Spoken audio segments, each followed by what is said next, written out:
two issues, sir. One, Bayelsans are happy with the monthly transparency briefing done by the state government. And we are also aware that the local government councils were expected to do the same. Over 2 years ago, they have abandoned that instruction from His Excellency the Governor. What do you intend to do with the third tier of government in this direction? The next one, His Excellency, sir, you have just said that this year there is going to be massive construction of housing all over the state. Considering the budget allocated to that ministry, is it visible that this dream of yours will come to pass, sir? Later. That's about the question from Business Day. My good friend Kesa Propro yesterday talked about the local governments abandoning the transparency briefings.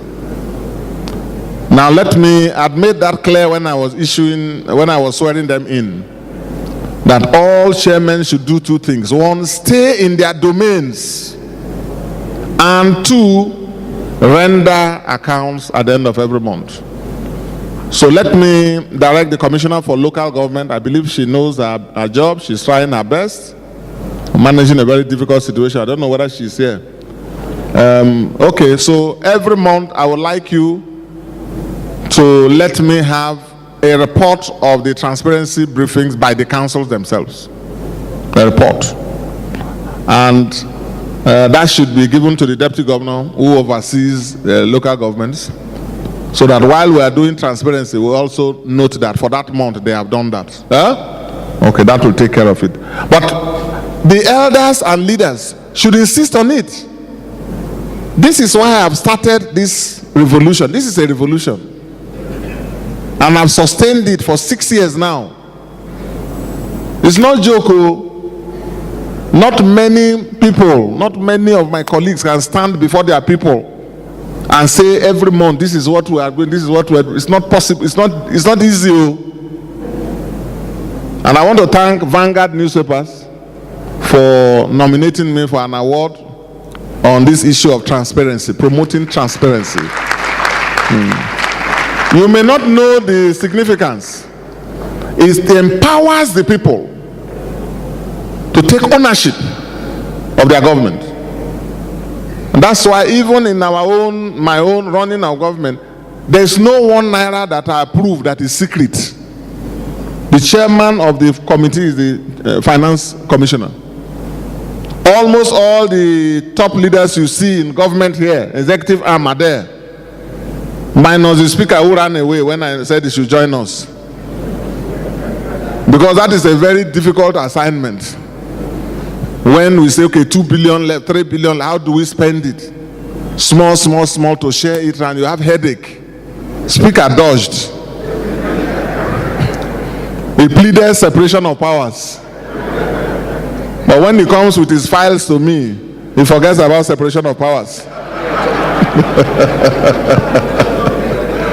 So all of us, we see that almost 15 of us, we have pictures. I think Commissioner for Finance, you should give your an information. Give copies of our finance committee meetings. For 4 years we did it. Mr. Yabe was chairman. Not me, not the deputy governor, no. The accountant general, the director treasury, the permanent secretary finance, minister of finance. All. That is how I sit down as the head of the executive branch to now take reports. After they say this one is the one that's left, then the deputy governor does the sorting. I usually, because he's a very experienced and dependable man, and he understands what it means to reduce requests too. I cut and cut and cut. He too cuts and cuts and cuts. So I say, okay, you now relate with all MDs and let us know their priorities for that month. He will sit down with everybody and collate, I need 100 million for this. No, you can get 20 million. He will do all of that, and then it gets back to me. That is what I sign off.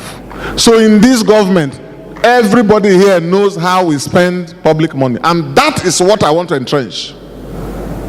That is the thing missing in this state for a long, and I want to entrench it. You know, I'm not a stranger to government. Most government is governor and not even commissioner for finance, governor and accountant general. Not be so. I stopped it in this state. Since 2012 till date. Accountant general is a civil servant. The head of the treasury is the commissioner for finance.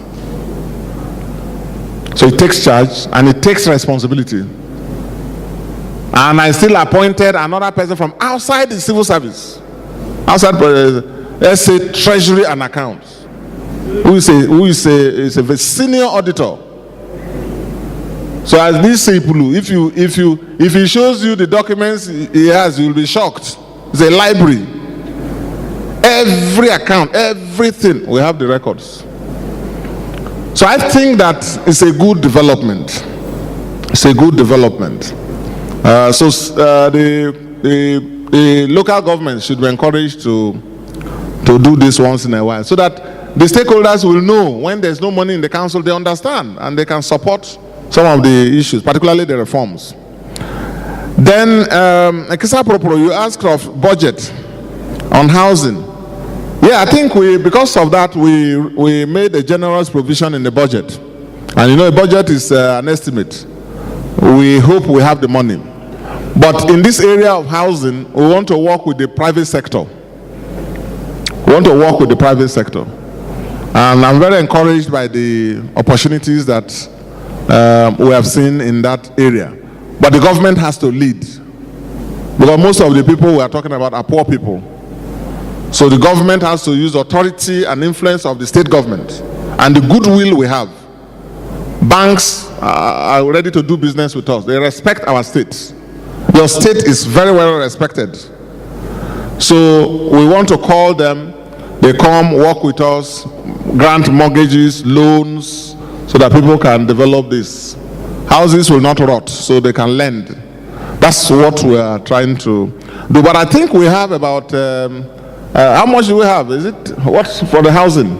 Is it 10 billion? Huh? So instead we have 10 billion. Because of that, 10 billion.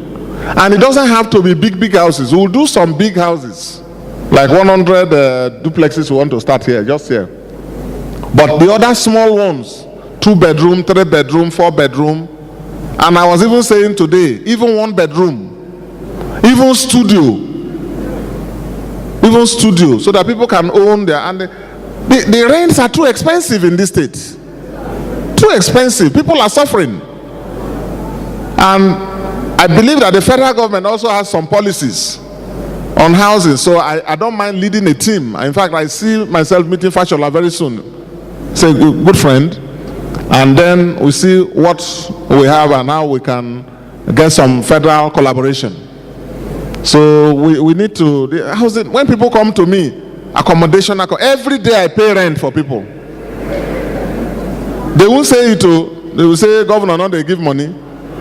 But every day we spend money on people, all my allowances, all allowances.